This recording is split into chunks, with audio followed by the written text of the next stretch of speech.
बिस्मिल्लाहिर्रहमानिर्रहीम। हज़रात, आज किताबुल अज़ान में से बुखारी शरीफ की एक मुख्तसर हदीस मुताला करेंगे। मुख्तसर बुखारी शरीफ की हदीस नंबर ये 409 है और बुखारी शरीफ की तरतीब के लिहाज से ये हदीस नंबर 687 है और फ़ी ज़िलालिल हदीस शरह बुखारी शरीफ की तरतीब के लिहाज से ये हदीस नंबर 656 है। इस हदीस में इमाम बुखारी रहमतुल्लाह अलैह ने जो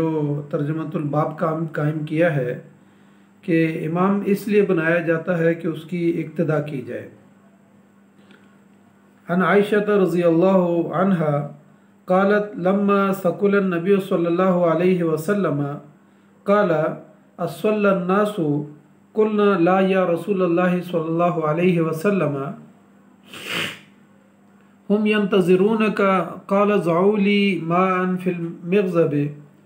क़ालत फ़फ़अलना फ़ग़तसला फ़ज़हब लियनुअ फ़उग़मिया अलैहि सुम्मा अफ़ाक़ फ़क़ाल रसूलुल्लाह सल्लल्लाहु अलैहि वसल्लम अस्सल्लन नासु कुलना ला वहुम यंतज़िरूनका या रसूलल्लाह सल्लल्लाहु अलैहि वसल्लम क़ाल ज़ऊली माअन फ़िल मिग़ज़ब क़ालत फ़क़अद फ़ग़तसल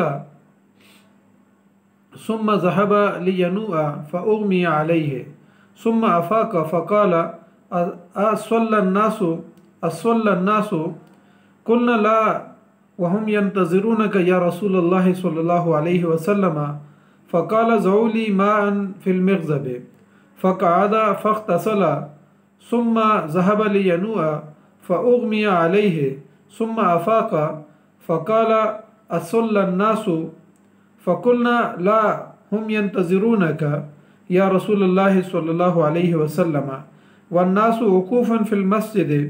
यंतज़िरून नबी सल्लल्लाहु अलैहि वसल्लम लिस्सलातिल इशा अल आखिरत फ़अरसल नबी सल्लल्लाहु अलैहि वसल्लम इला अबी बकर बिअन युसल्लिया बिन्नास फ़अताहु रसूल फ़क़ाल इन्ना रसूलल्लाह सल्लल्लाहु अलैहि वसल्लम यअमुरुका अन तुसल्लिया बिन्नास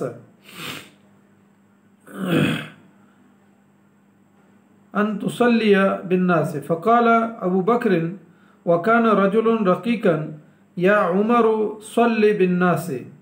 फ़क़ाल लहू उमरु अंत अहक्कु बिज़ालिका फ़सल्ला अबू बकर तिलकल अय्याम। बाकी अल हदीसु तक़द्दम रवाहुल बुखारी।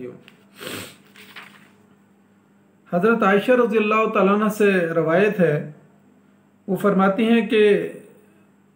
रसूलुल्लाह सल्लल्लाहु अलैहि वसल्लम जब बीमारी में थे तो आप सल्लल्लाहु अलैहि वसल्लम ने पूछा कि क्या लोग नमाज़ पढ़ चुके हैं। तो हमने कहा कि नहीं या रसूलुल्लाह सल्लल्लाहु अलैहि वसल्लम, लोग आपके मुंतज़िर हैं। तो फिर आप सल्लल्लाहु अलैहि वसल्लम ने फरमाया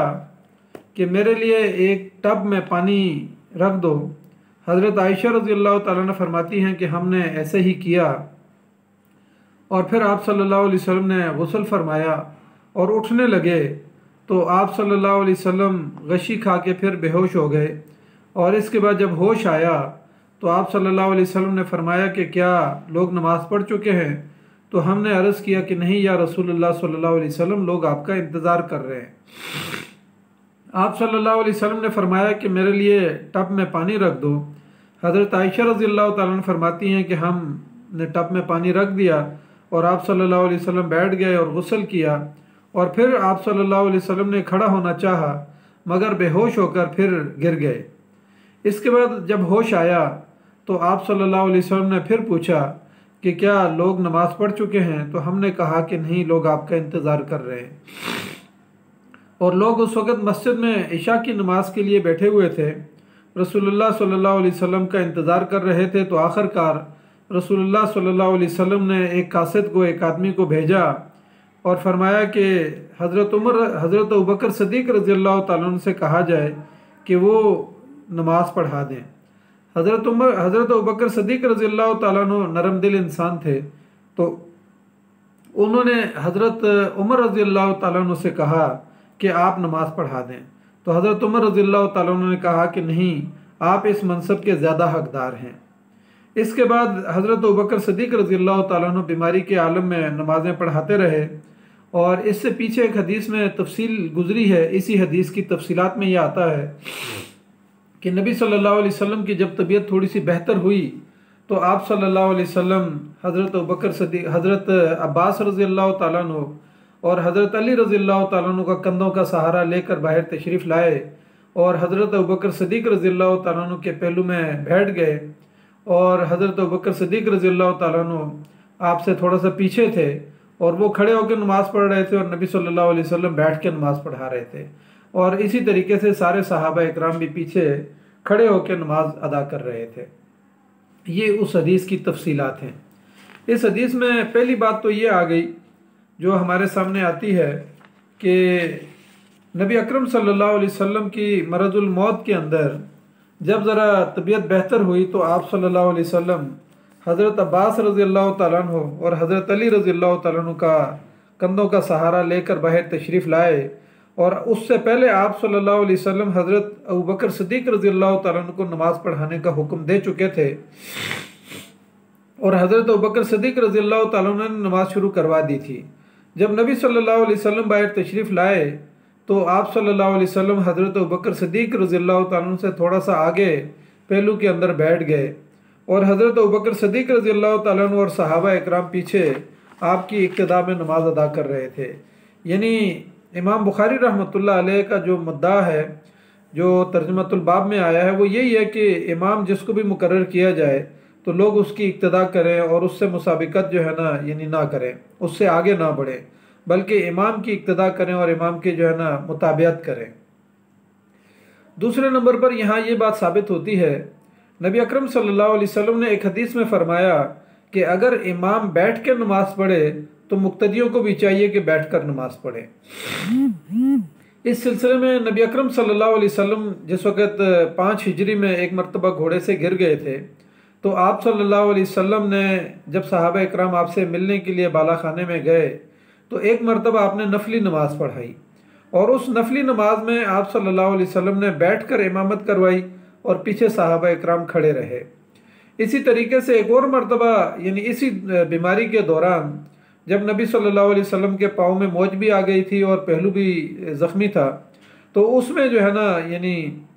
नबी सल्लल्लाहु अलैहि वसल्लम के पास सहाबा इकराम गए अयादत के लिए। तो उस मौके पे फ़र्ज़ नमाज के मौके पे नबी सल्लल्लाहु अलैहि वसल्लम ने बैठ के नमाज़ पढ़ाई और सहाबा इकराम को भी हुक्म दिया कि आप भी बैठ कर नमाज़ पढ़ें। तो सहाबा इकराम ने भी जो है ना फ़र्ज़ नमाज बैठ के पढ़ी। तो एक यानी मरहला तो ये था, लेकिन मरजुल मौत के अंदर नबी सल्लल्लाहु अलैहि वसल्लम ने फ़र्ज़ नमाज बैठ कर पढ़ाई और आपके पीछे हज़रत अबू बकर सिद्दीक़ रज़ियल्लाहु ताला अन्हु और सारे सहाबा इकराम आपके पीछे खड़े रहे। यानी नबी सल्लल्लाहु अलैहि वसल्लम की इक्तदा हज़रत अबू बकर सिद्दीक़ रज़ियल्लाहु ताला अन्हु कर रहे थे और हज़रत अबू बकर सिद्दीक़ रज़ियल्लाहु ताला अन्हु की इक्तदा सारे सहाबा इकराम कर रहे थे और हज़रत अबू बकर सिद्दीक़ रज़ियल्लाहु ताला अन्हु भी खड़े थे और सहाबा इकराम भी खड़े थे। तो जबकि नबी सल्लल्लाहु अलैहि वसल्लम थोड़ा सा आगे करके बैठे हुए थे, नबी सल्लल्लाहु अलैहि वसल्लम ने इस तरीके से ये फ़र्ज़ नमाज पढ़ाई। तो इससे ये बात साबित होती है कि नबी सल्लल्लाहु अलैहि वसल्लम का जो पहला हुक्म था, इस पहले हुक्म में तो आप सल्लल्लाहु अलैहि वसल्लम ने हदीस के अंदर ये हुक्म दिया कि अगर इमाम माजूर है, बीमार है, किसी वजह से बैठ के नमाज़ पढ़ रहा है तो फिर मुक्तदी भी बैठ के नमाज़ पढ़ें। लेकिन आखिरी अमल जो नबी सल्लल्लाहु अलैहि वसल्लम का जवाज़ जो फ़राहम करता है वो ये फ़राहम करता है कि नबी सल्लल्लाहु अलैहि वसल्लम ने बैठ के नमाज़ पढ़ाई, हज़रत अबू बकर सिद्दीक़ रज़ियल्लाहु ताला अन्हु आपके पीछे खड़े थे और उनके पीछे सहाबा इकराम खड़े थे। तो इसका मतलब ये हो गया कि अगर कोई इमाम आज के दौर में बीमार है या माजूर है और उसको इमामत करवानी पड़ जाती है तो चाहे कि साहब पीछे जो मुक्तदी हैं वो खड़े होकर नमाज़ पढ़ें और चाहे तो मुक्तदी जो है ना बैठ के नमाज़ पढ़ें, दोनों जवाज़ की सूरतें यहाँ पैदा हो जाती हैं। इसलिए नबी सल्लल्लाहु अलैहि वसल्लम के आखिरी अमल जो है इस हदीस के ऊपर है, इस हदीस की तफसीलात में। दूसरे नंबर पर यहाँ इस हदीस से ये बात साबित होती है, तीसरे नंबर पर वो ये है कि नबी सल्लल्लाहु अलैहि वसल्लम मरजुल मौत के अंदर बार बार गशी खाते, गुस्ल करते और फिर उसके बाद जो है ना दोबारा बार बार पूछते कि क्या सहाबा इकराम ने नमाज़ पढ़ ली है। तो नबी सल्लल्लाहु अलैहि वसल्लम को बताया जाता कि नहीं, अभी नमाज जो है ना वो आपका इंतज़ार कर रहे हैं। तो यहाँ से ये अंदाज़ा होता है कि फ़र्ज़ नमाज की अहमियत कितनी है और नबी सल्लल्लाहु अलैहि वसल्लम ने 4-5 मरतबा गुस्ल किया, फिर गशी खा के गिर गए, बेहोश हो गए, लेकिन हर मरतबा होश में आने के बाद सबसे पहला सवाल जो है ना नमाज के बारे में करते हैं। इसी तरीके से दूसरी तरफ जो है ना सहाबा इकराम की नबी सल्लल्लाहु अलैहि वसल्लम के साथ इश्क और मोहब्बत भी था कि नबी सल्लल्लाहु अलैहि वसल्लम की तबीयत बहाल हो जाए और वो बाहर आके जो है ना नमाज़ पढ़ाने, और ये इशा की नमाज का टाइम था जिसमें सहाबा इकराम मुसलसल इंतज़ार करते रहे, और बिल आखिर नबी सल्लल्लाहु अलैहि वसल्लम ने हज़रत अबू बकर सिद्दीक़ रज़ियल्लाहु ताला अन्हु को हुक्म दिया कि वो जो है ना नमाज़ पढ़ा दें, और फिर उन्होंने नमाज़ पढ़ा दी। चौथी तरफ जो है ना इस हदीस से ये नुक्ता निकलता है कि हज़रत अबू बकर सिद्दीक़ रज़ियल्लाहु ताला अन्हु के बारे में तो ज़ाहिर है पहले भी हमने अहादीस के अंदर पढ़ा कि वो रकीकुल क़ल्ब थे और नरम मिजाज इंसान थे। तो वो नबी सल्लल्लाहु अलैहि वसल्लम के मुसल्ले पे खड़े होकर ज़ाहिर उनकी कैफियत बदल जाती थी, खुशू खुजू के साथ पढ़ाते थे, फिर रोते भी थे। तो उन्होंने हज़रत अबू बकर सिद्दीक़ रज़ियल्लाहु ताला अन्हु को हुक्म दिया कि आप जो है ना नमाज़ पढ़ा दें,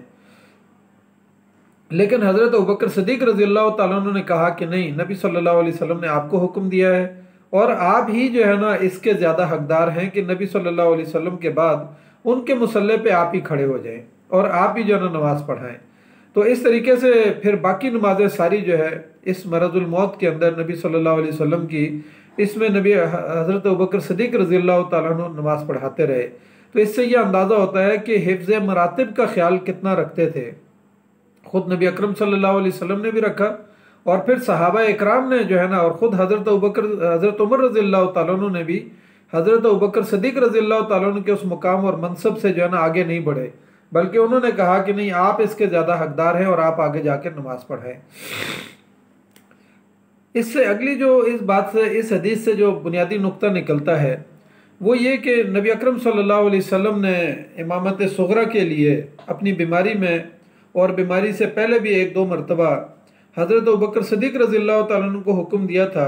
कि आप मेरी जगह पर खड़े होकर नमाज़ पढ़ा लेना। जब नबी सल्लल्लाहु अलैहि वसल्लम किसी की सुलह करवाने गए थे कबीले की, जो मस्जिद कुबा के पास रहते थे, तो नबी सल्लल्लाहु अलैहि वसल्लम ने हज़रत बिलाल रज़ियल्लाहु ताला अन्हु को कहा था कि अगर हम लेट हो जाएं तो हज़रत अबू बकर सिद्दीक़ रज़ियल्लाहु ताला अन्हु से कहना कि वो नमाज़ पढ़ा दें। और फिर उस मौके पे नमाज जो है ना हज़रत अबू बकर सिद्दीक़ रज़ियल्लाहु ताला अन्हु ने शुरू की, और फिर नबी सल्लल्लाहु अलैहि वसल्लम इसी दौरान तशरीफ़ ले आए तो सहाबा इकराम ने तालियां हाथों पे हाथ मार के बजाईं और फिर उनको इशारा किया हज़रत अबू बकर सिद्दीक़ रज़ियल्लाहु ताला अन्हु को, तो वो अपने मुसल्ले से पीछे हट गए थे। तो यहाँ पर भी नबी सल्लल्लाहु अलैहि वसल्लम ने अपनी मरज़ुल मौत में हज़रत अबू बकर सिद्दीक़ रज़ियल्लाहु ताला अन्हु को अपने मुसल्ले पे खड़ा किया, और ये इमामत सुगरा जो है ना उनके हवाले की। तो इससे यह अंदाज़ा होता है, इसके अंदर जो पोशीदा बात थी वो ये थी कि जब नबी सल्लल्लाहु अलैहि वसल्लम पर्दा फरमा लेंगे तो उसके बाद इमामत कुबरा भी जो है हज़रत अबू बकर सिद्दीक़ रज़ियल्लाहु ताला अन्हु के हवाले की जाएगी। इसलिए हज़रत अबू बकर सिद्दीक़ रज़ियल्लाहु ताला अन्हु, जब नबी सल्लल्लाहु अलैहि वसल्लम ने पर्दा फरमाया तो हज़रत अबू बकर सिद्दीक़ रज़ियल्लाहु ताला अन्हु ही को खलीफा अव्वल जो है ना मुकर्रर किया गया, और उसके बाद हज़रत उमर रज़ियल्लाहु ताला अन्हु को, फिर हज़रत उस्मान गनी रज़ियल्लाहु ताला अन्हु को, और फिर हज़रत अली रज़ियल्लाहु ताला अन्हु को खिलाफत के मनासिब बाद में अता होते रहे। इसलिए यानी हदीस के अंदर ये बात भी पोशीदा थी कि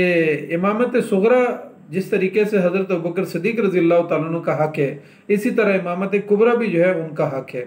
अब ये बुनियादी बात यहाँ से हमारे लिए आज के दौर में ये निकलती है ये बात कि इमामत सुगरा के लिए तो हम ढूंढ के जो है ना पढ़े लिखे लोगों को, अच्छे कारी साहिब को, और जिनके अंदर जो है ना लाहियत और तकवा होता है, उनको हम जो है ना इमामत सुगरा हवाले करते हैं। लेकिन हमारे माशरे में इमामत कुबरा के बारे में हमारे रवैये बिल्कुल बदले हुए हैं। हम देखते हैं कि जिसकी बरादरी बड़ी है, जिसके पास माल और दौलत और इज़्ज़त और स्टेटस है, या उसकी जो है ना बरादरी बड़ी है, तो हम उसके हवाले कर देते हैं, और उसके नतीजे में हम ये नहीं देखते कि ये शख्स अपने किरदार के लिहाज से कैसा है, या इसकी अमली ज़िंदगी कैसी गुजर रही है, या ये जत्था मुसलमानों का मिलकर जब पार्लियामेंट में पहुँचेगा, चाहे वो किसी भी पार्टी से हो, तो वो जो है ना जो अहकामात वहाँ पर या कवानीन बनाएंगे, तो क्या वो अल्लाह और उसके रसूल की तालीमात के मुताबिक होंगे या उससे जो है ना अलग रगम होंगे। लेकिन आज हमारे माशरे के अंदर पिछले 75 सालों से हम यही देख रहे हैं कि इस मुल्क पाकिस्तान में जो कलमा ला इलाहा इल्लल्लाह मोहम्मद रसूलुल्लाह की बुनियाद पर हासिल किया गया, हमारे दस्तूर के अंदर भी हाकमियत आला को तस्लीम कर लिया गया। हमारे दस्तूर में भी ये बात तो लिख दी गई कि जो लोग मुत्तकी होंगे, परहेजगार होंगे, उनकी शोहरत अच्छी होगी, और उसके मुकाबले में अगर किसी की शोहरत जो है ना अच्छी नहीं होगी तो उसको इस मनसब के लिए फ़ाइज़ नहीं किया जाएगा। लेकिन आज तक हमारे जो है ना इलेक्शन कमीशन ऑफ पाकिस्तान इस मनसब के लिए कोई मियार और क्राइटेरिया जो है वो मुतय्यन नहीं कर सका, और ये एक लिहाज से उसी का नतीजा है कि आज हमारी कौम उस मुकाम और मरतबे तक नहीं पहुँच सकी जिसके लिए जो है ना ये मुल्क पाकिस्तान हासिल किया गया था। तो अल्लाह ताला से हम दुआ करते हैं कि अल्लाह ताला हमें इस पर अमल करने की तौफीक अता फरमाए, और नबी अकरम सल्लल्लाहु अलैहि वसल्लम की इन हदीस से हमें रूहानियत हासिल करने की तौफीक अता फरमाए। जज़ाकल्लाहु खैर। अस्सलामु अलैकुम व रहमतुल्लाहि व बरकातुहू।